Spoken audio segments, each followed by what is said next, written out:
Hi, this is Lisa Albert, I'm Vincent Kartheiser. and I'm a writer on this show. I play Pete. I remember when I wrote this scene.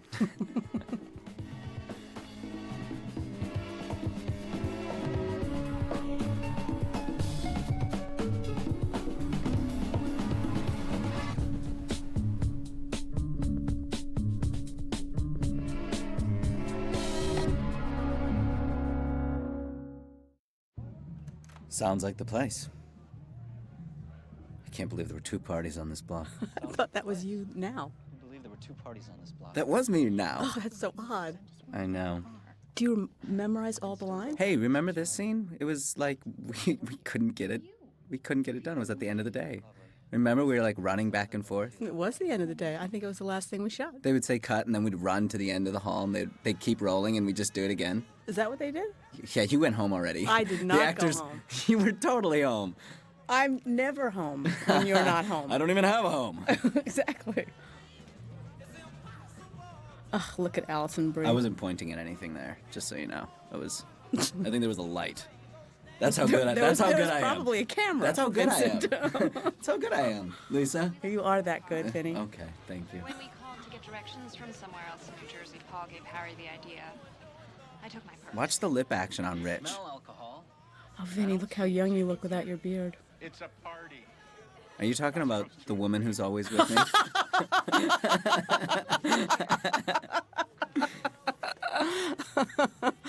Yes, I set She you does up for age that me, one. doesn't she? She does age me. No, she makes you look younger. Do you work for these stuffed shirts? I work with them. Peggy, glad to see a familiar face. Yes, how are you? Introduce us to your friend. Eugene, whom I just met. Pete had sex with both of those women. Dress up like a girl. That's right. I just in case the audience isn't up to date. He did. Yep, Oh God, look at Michael with the ascot. I know. He so kept good.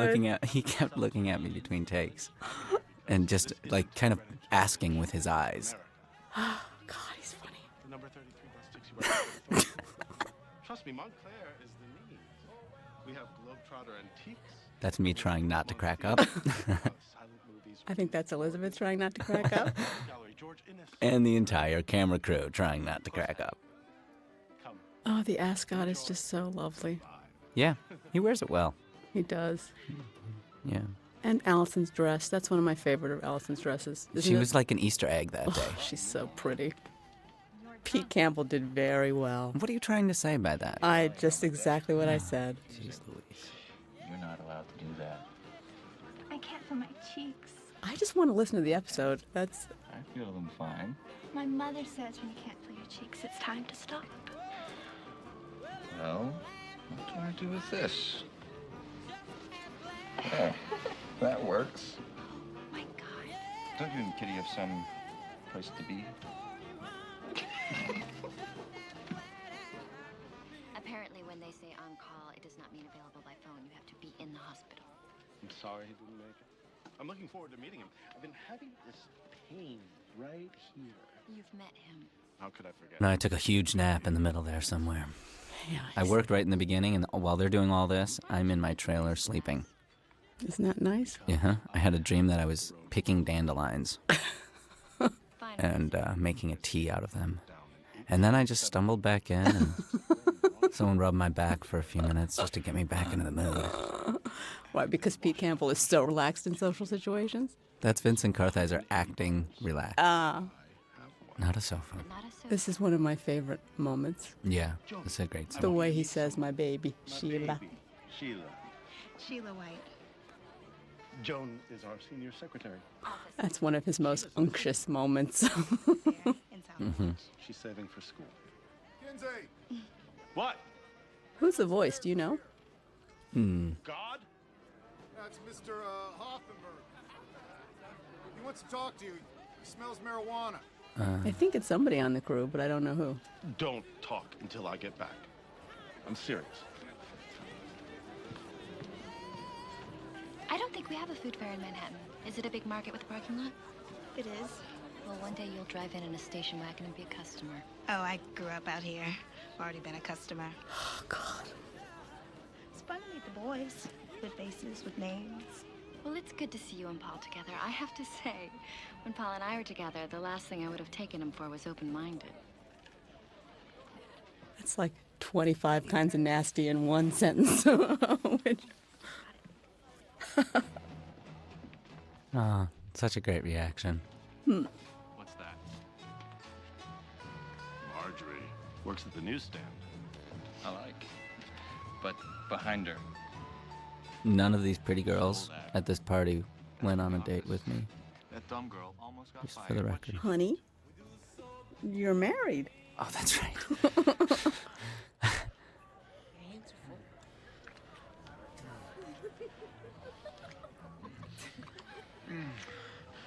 Hey, Brooklyn, come home with me. I have a hard time watching this. No. Why not? I live alone. Why should I? Because I like you and we're having a good time. And I'm a good kisser.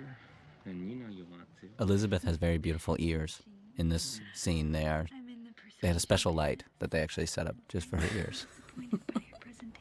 Elizabeth has an extraordinary profile. Yeah. Period. Oh, yeah. So does that actress, Sarah. Sarah, yeah. Yes. And it's a good She's thing. she's like from the farm system. We brought her up through our With the ranks. secretarial pool, that's one of Yeah. my favorite shots of the season. That is so pretty. Just look at that. With a little bit of green over there and the red. It's pretty.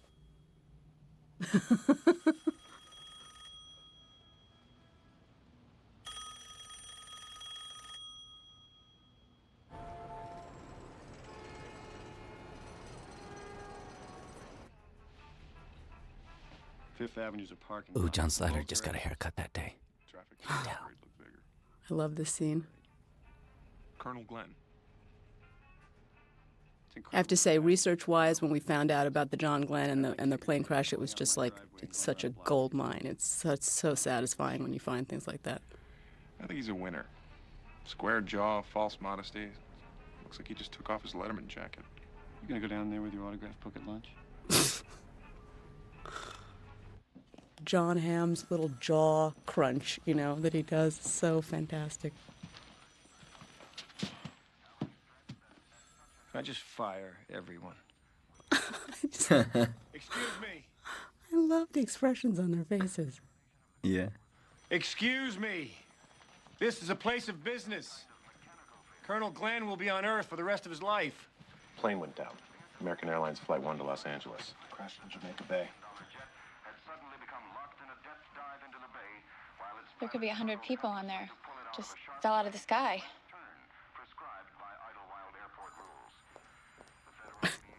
Oh. She's so classic.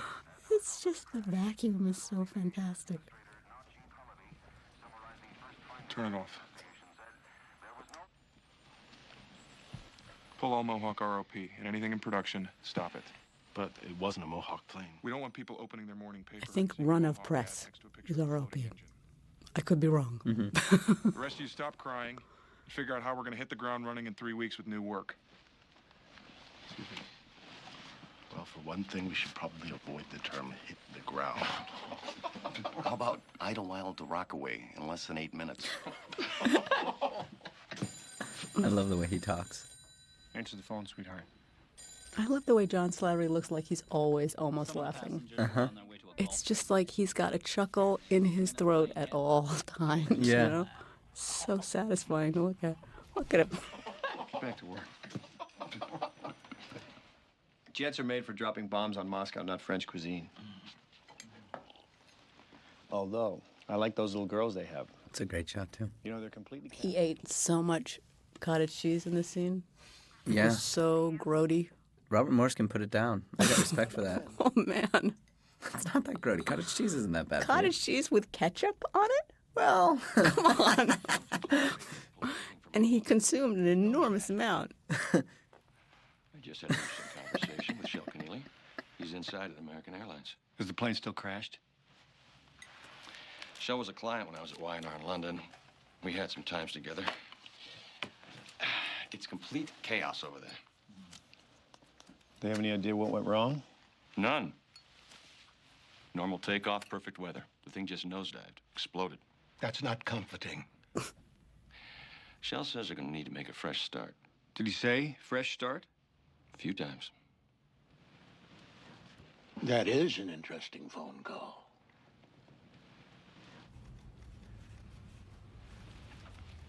Yes. Yes. And this actually changed significantly from the first draft to the second draft. We made some, I think, really good changes. But we pitch out the entire story before the writer starts on it. I mean, we did multiple drafts of outlines and stuff. And no, we are not sent off to just, write what we want. You're not? No. Thank God.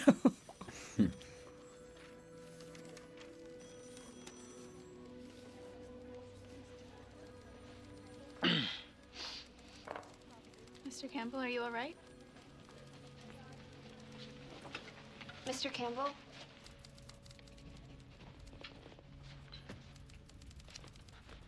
I'm sorry. Am I bothering you?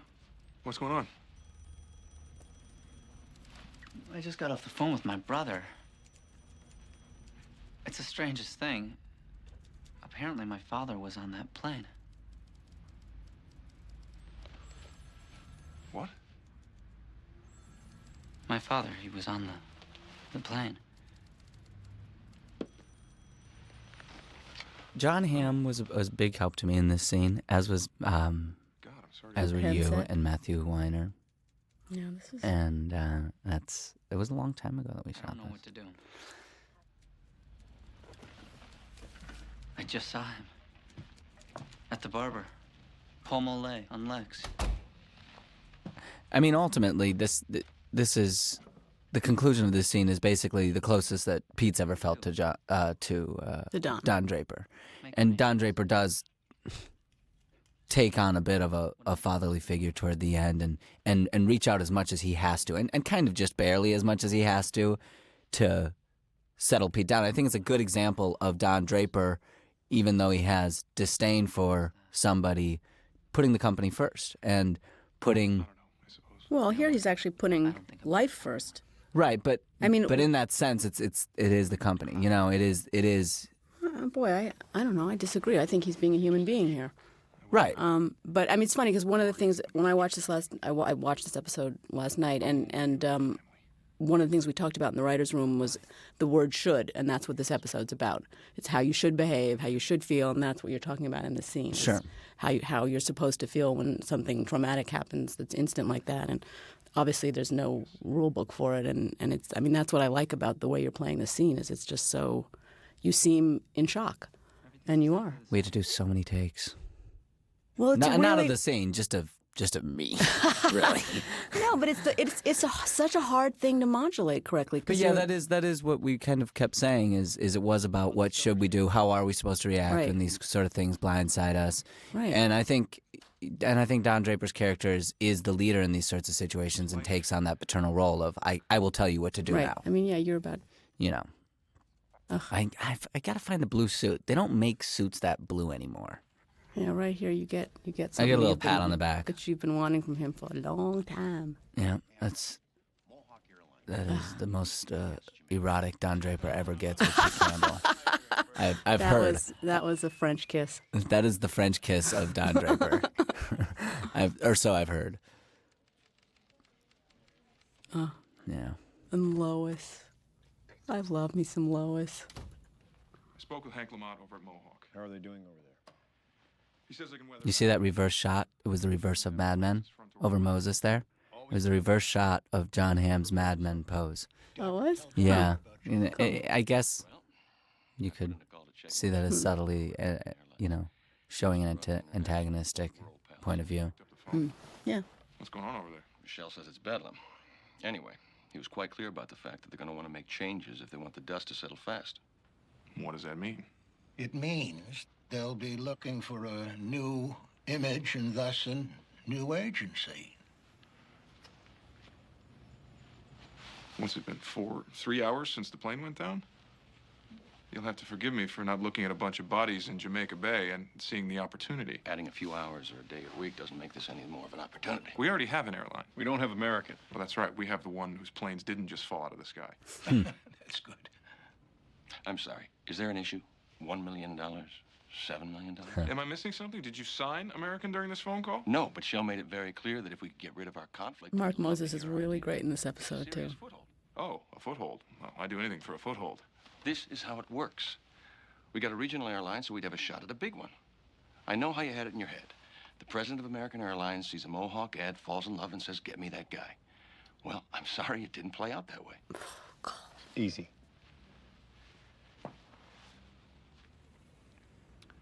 We have a good client who trusts us, who likes our work, who pays their bills on time. They don't deserve to be thrown out the door for a wink from American. I can't believe this. Anything else?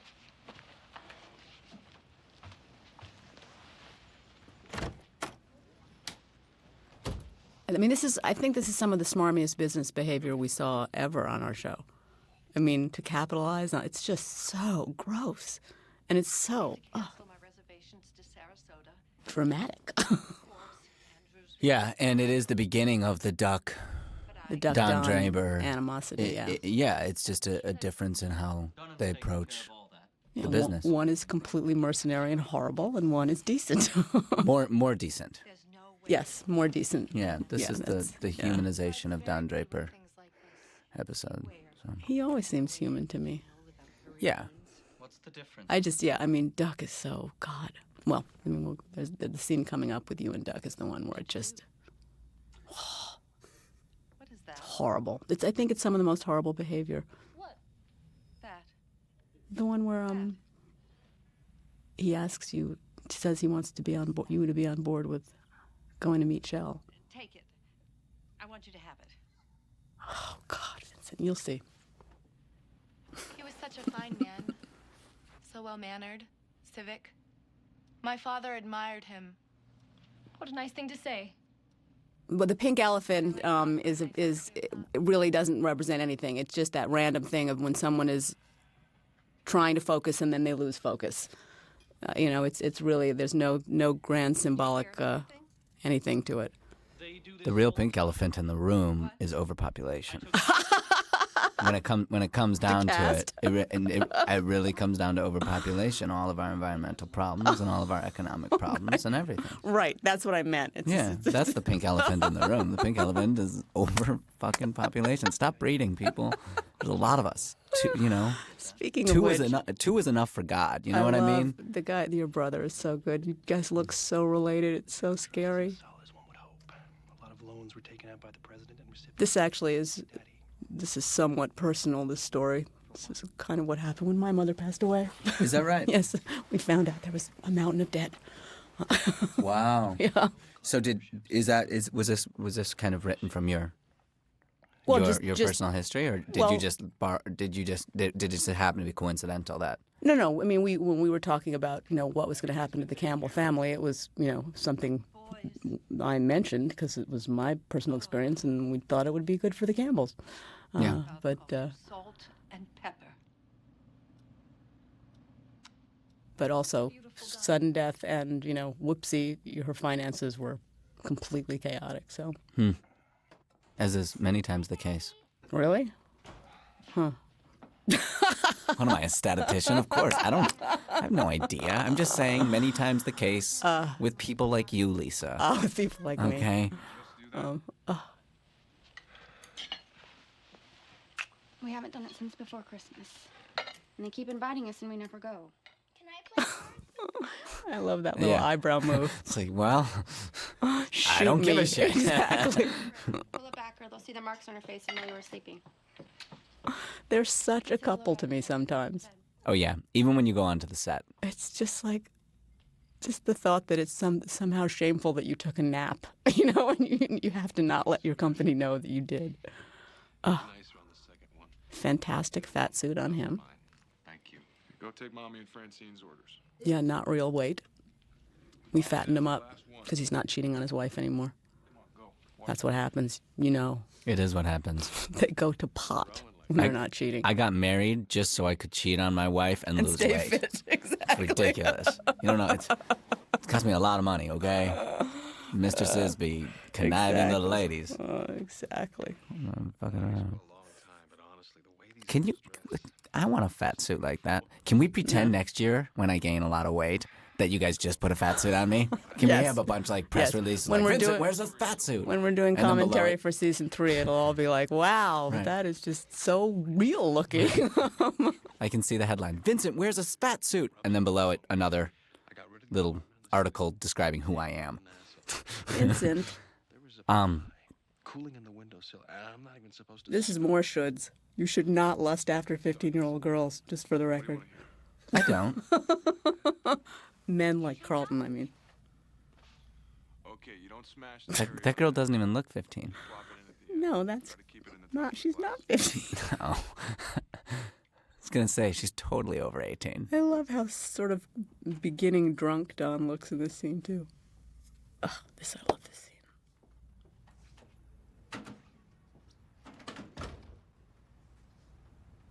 This is one of the best sets ever. You weren't on the set, were you, Vinny? No, they don't let me near this set. Yeah. Oh, God, it's just perfect. This is Peggy's family in Brooklyn. Oh, good. He didn't wait. David Carbonara, the music guy, he was sort of one of the resident Catholic experts, and he was the one who told us about keeping a toaster oven on the table with the cord going in the, it just is like little details that are just like, I love that.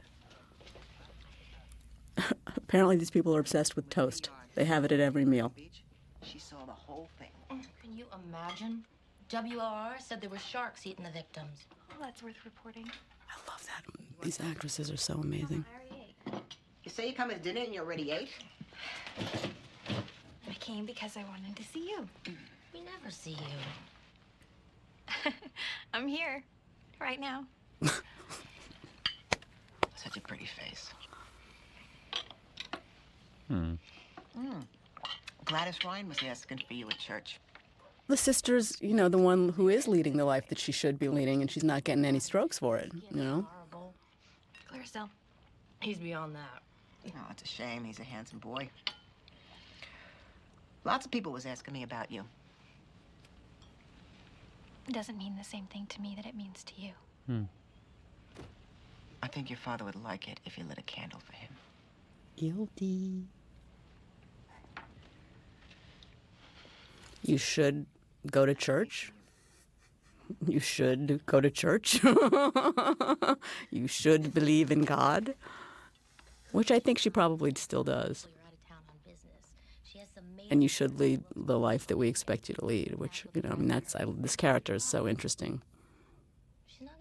And she's the one whose life has changed the most since the pilot episode to now. Don't you think? I don't want to. You don't? And I'm making my own decisions. Really? State of New York didn't think so. The doctors didn't think so. Did you bring the vacuum? Yes. Did you empty the bag? Yes.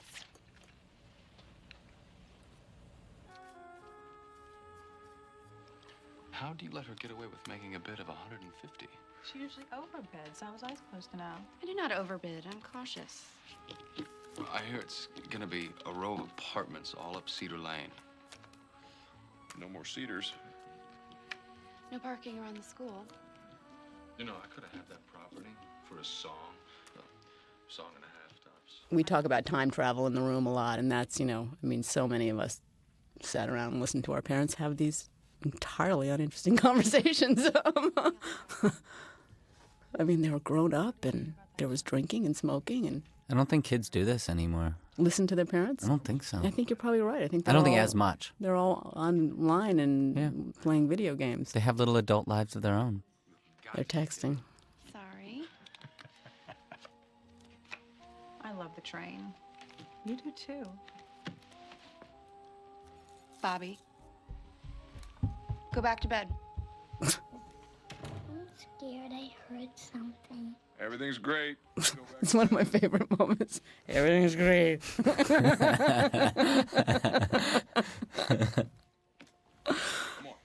Just have another cocktail. When I was a child, I would have been way more afraid of my father than of going to sleep. I hated going to sleep when I was a kid. But I bet you did when you were told. With a stack of comics and a flashlight. I don't care what they do when they're up there. I just like a few hours of quiet. Ernie tests my patience. So they saw a ghost. He was scared. He's a little liar. I would like to go on record as saying I that, love that line. that the pinochle game is in fact a real pinochle game. Yeah, they came to me and asked me how to play. That's how I know. God, it was so annoying. They came to me and they were like talking about how they were playing Pinochle, and I was like, no, that's not it. It is it. No, they had to adjust it a little really? bit. Yeah. I went through a Pinochle phase. Did you? I was crazy into Pinochle for like 2 years. Just don't understand it. It's really easy. No, it's not. Yeah, it really is. You're almost forced to play a specific card unless you're leading. You're forced to play a specific card. Yes, that part I understand, but It's pretty simple. I mean, if you're playing with, taps and stuff, it's harder. Like With what? showing each other like signals, oh yeah, no. Pinochle signals and stuff. Makes it difficult. Well, the book says they start fibbing at this age. I want to see if they can make it come true. I don't need a book to know what little boys do. I bet you don't. Betty Draper. Got a thing for little boys. Back to the library? Anything you want me to pick up? No. I have to renew the agony and the ecstasy. It's taking forever. I should go. I have to work tomorrow. Busy bee. Aren't you going to say goodnight? You child giver up, or you?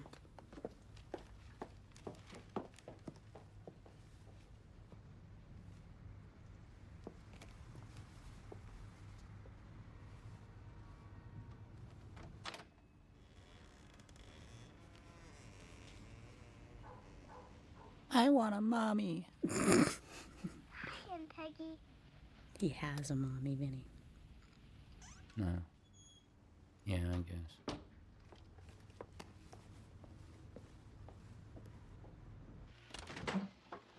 Marilyn says Helen Bishop's trying to stop them from putting parking meters at Depot Plaza. Apparently she got chummy with some administrator at the high school. Big fat fellow. Carl's put on a few. I think it's nice he's filled out. Shows he's happy. See? I wouldn't say that. Love Why that not? tea set. Did he say something? What did he say? You didn't say anything. Well, he should be happy. Okay, maybe he is. Should be happy and grateful and showering Francine with love after what he put her through. Look, Bets. I'm not gonna fight. I'll say whatever you think I should say, but I'm not gonna fight with you. Most passive-aggressive thing anybody could say.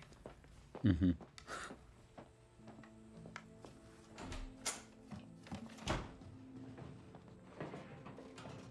No, clearly cheating is good for your health, good for your marriage.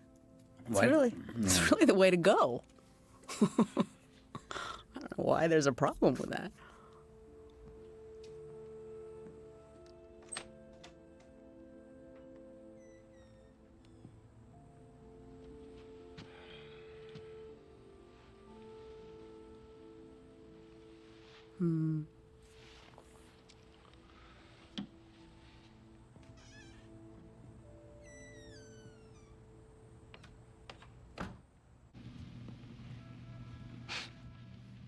What, sweetheart?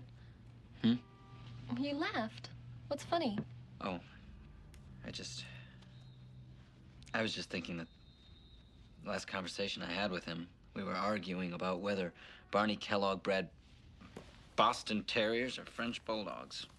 I'm sorry you were arguing.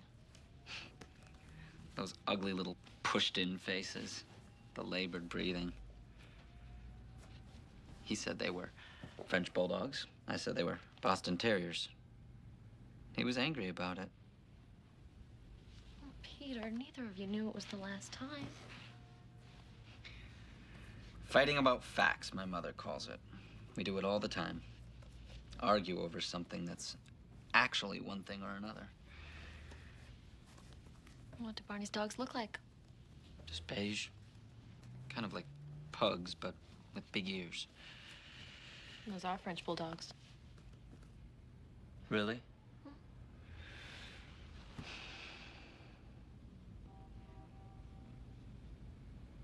When I woke up, I felt fine for a minute.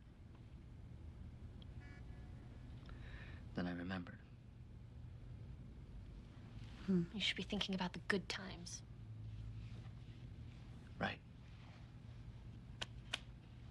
So they go out a third time, and now the restaurant's even worse. Indian food. But she really likes him. I told you you work for City Hall for the mayor. So what happened? I need 3 copies. One goes to Mr. Rumsen, one to Mr. Fairbanks, and one to Mr. Smith. This strange one. That doesn't narrow it down. Thank you. Mr. Kinsey, is something wrong? I'm avoiding you. Or haven't you noticed that after 3 days? Are you worried about the typewriter? I'm not going to tell anyone. I think the inner workings of this relationship that is exposed is interesting. It's how fantastic. It's through the season slowly dabbled with and kind of teased around the edges. My girlfriend? Describe her to me. You writers are really good at placing just the right amounts of interactions between specific characters around specific issues. Huh. Oh, that's nice. Thank you. I try. Conversation must be stimulating. Oh, God. She's so mean. What a relief. You're just jealous. She's good at sarcasm. Joan. That's not sarcasm. That's just brutality. Newark or wherever. Walking around with your pipe and your beard. Falling in love with that girl just to show how interesting you are. Oh, I think she's fantastic. I mean, but they're just... Go ahead. What part is wrong? He kind of deserves it. Yeah. Look at his face. Look at his face. It's so great.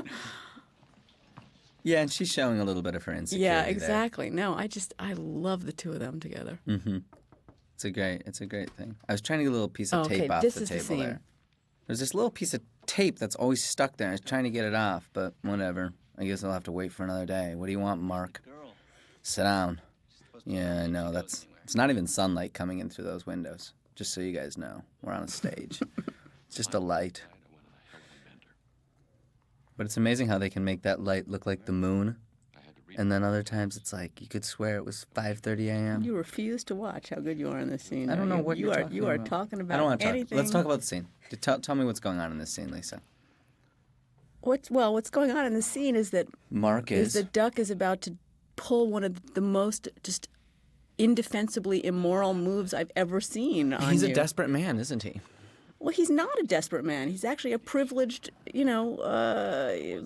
affluent human being who really doesn't need to be this scuzzy, and yet he is. But I think he's desperate to prove his worth here. Yes, yes, yes. Fine. I mean, he has no family. He has no. Really, I mean, he feels a bit. All of abandoned that's by true. All of that's true, and yet he's about to do something. He's basically pretending to care about you, Pay attention, you're hungry. and he's praising you because he knows you're a praise junkie. And then he's going to ask you to do. He's basically going to ask you to sell your soul. Yeah, but I mean, I guess I believe satanic is the correct word. No. It's I think it's one of the ugliest things I've ever seen. Really? Yeah. And because it's so normal, because it passes for just normal business behavior. Pol Pot was a pretty bad guy too. Okay, you're right. Not as bad as the Cambodian Holocaust. Right. But a piece of it. I mean, it's cruelty and. Yeah, and he does it with a smile and a twinkle in his eye. Well, and also just He's really good in this. asking people to be so separate from their human emotions that's what. I haven't even cried yet. Hey, man, if you've won a Heisman Trophy, people believe you can do things, Lisa. People will come to when you win a Heisman Trophy. People will come to you, and they will believe you can do wonders. And you can't blame Duck. He saw that Heisman and he said, "This is a man of steel. This is a tailback that I need to." What do you think, Campbell? Right there, Campbell I'm bought literally- the Heisman, or how did he get it? No, right there, he was just thinking back to his days at USC. St. Paul's lacrosse team. No, I think he was a football star. He's just taken off weight in the last couple of years. 130 pounds of muscle. Happens all the time. Sweetheart, you mind?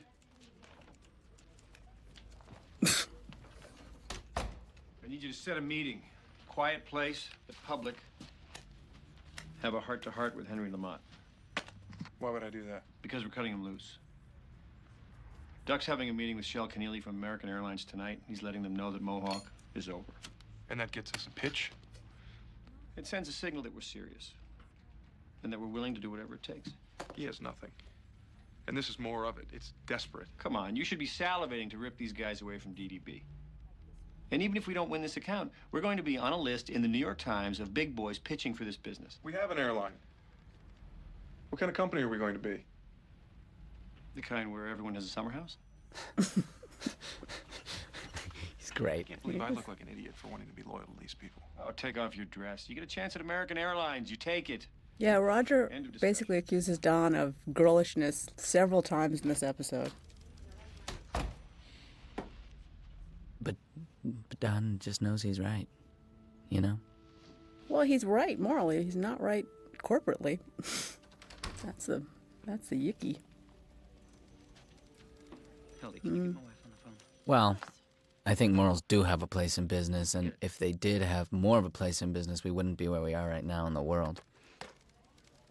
I actually think good morals lead to better business. You look at someone, you know, like Richard Branson, who does the right thing, and he's actually doing well in this bad economic time. Mr. Campbell? Don, do you have a minute? What do you want, Campbell? Oh, this is a rough scene. I just was, John's really good here. Good time. Yeah. Oh, Vinny. My You suit break my matches heart. that. My suit matches the wall. It's very disconcerting to think that your little saucer eyes. it's so disconcerting to think that I can be hiding anywhere in that office and you just won't see me. That's right. You're the same color as the glass partitions. Yeah.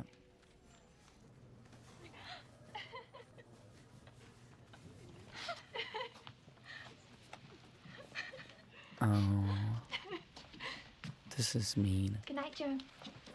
Yeah, it is mean. Little animosity warfare.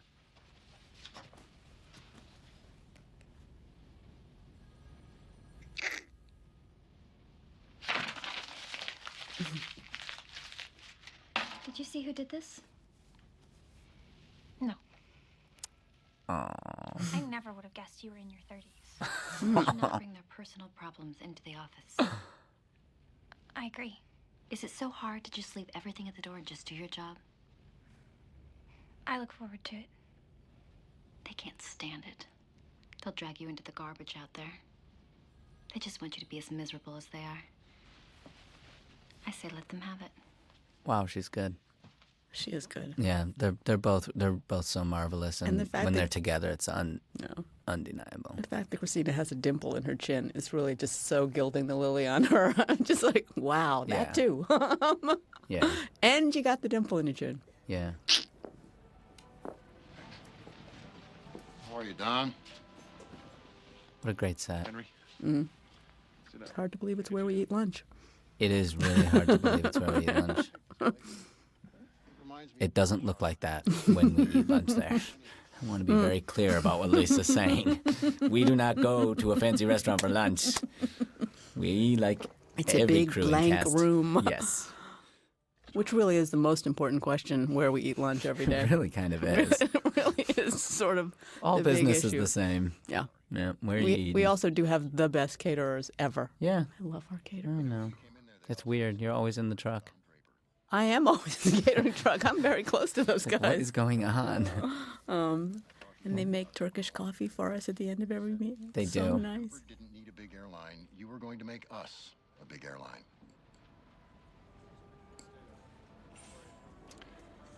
I wish things hadn't worked out this way. I'm almost embarrassed to say this. You fooled me. Huh. Yeah. That actor has a great face. He looks so like a former pilot turned head of airline. Stockholders weren't remotely impressed with firing our head of ops. So this agency change, well, that's going to be a process. Yeah, someone kept making noise in this room. Remember? Of course. I don't. Yeah. Was it me? No, it was someone in the room. They kept making noise, and I mean, it was probably me. But this was the first scene we shot of this episode, which was hard because it was sort of the climactic moment for you and Duck. Yeah. Shell, this is Pete Campbell. I don't think he's our best. I think he's the best. Pleased to meet you. You as well. I was just telling my buddy Shell here how we've really cleared the way to be in this. I was telling Duck here. We don't know where we are yet. I don't think you're aware of the level of commitment and enthusiasm for this project at Sterling Cooper. It's true. We've got writers bucking the gate. I've already got a stack of ideas on my desk that I think you'd love to see. He's always got that vest suit on. It's because he's from England. Or has, spent some time in England. Sure. I never put that together, sure. Surprise. I didn't put it together. Well, I actually didn't realize it until somebody mentioned it the other day, because that he wears the Brit thing. I didn't know what the subterranean reference was. What, in the party scene? Yeah, until after we shot it. What is it? It was like I forget. No, it was like a movie back in the 50s or 40s or something. Wow, you wrote the episode, dude. I didn't write that part. Oh. Well, it's a horrible thing. Hopefully something good will come of it. That is something I will pass on.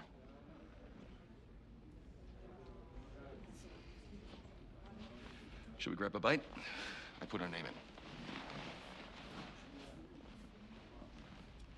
in. There it is. There it is. I love that lamp. There's that awesome set again. Coming up on Don Draper's back. So much interest in this show. On the back of his head. Because the other side is too blindingly beautiful. It's kind of true. It's not like not being able to look at the sun directly. You have to poke a little hole in paper. Exactly.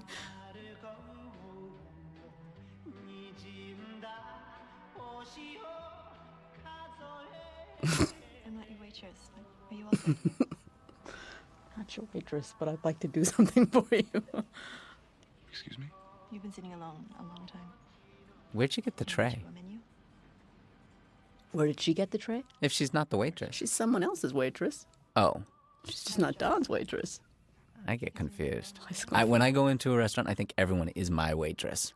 The moment I enter. And you know what? Everyone is Don's waitress. That's the mistake we all make. I meant just for bringing me food, sweetie. You know I'm abstinent. Oh, wow. That's right. So many people called me after this episode and were like, why didn't Don... What happened? Why didn't he... That waitress, the Asian waitress.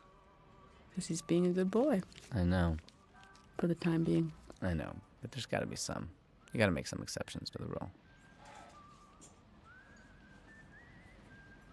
That happens like a couple times a week to Don. Okay, stop. We get it. Domine nomsum dignus ut intre subtectum meum sed tantum dic verbo et sanibatur anima mea. Domine nomsum dignus ut intre subtectum meum sed tantum dic verbo et sanibatur anima mea. Domine nomsum dignus ut intre subtectum meum sed tantum dic verbo et sanibatur anima mea. Domine nomsum dignus ut intre subtectum meum sed tantum dic verbo. Religion's funny. Particularly when you can't understand a word of it. I only believe in religions I can't understand a word of. Well, then Catholicism pre-1962 is right up your alley. Yeah. No, Vatican II was this year, so it hadn't come into effect yet.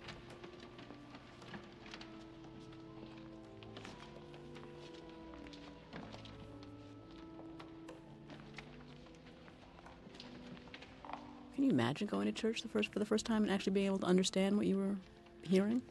On a side note, when did the high five become popularized? That's so funny. We were talking about that the other day. I don't know. Well, yeah, I'll do some research. Where do you go to research that sort of thing, other than Google? Brett. in our office. Yeah, I know who Brett is. It's the tall, handsome Yeah. one. Corpus Domini nostri Jesu Christi. See, she's a good girl. Exactly.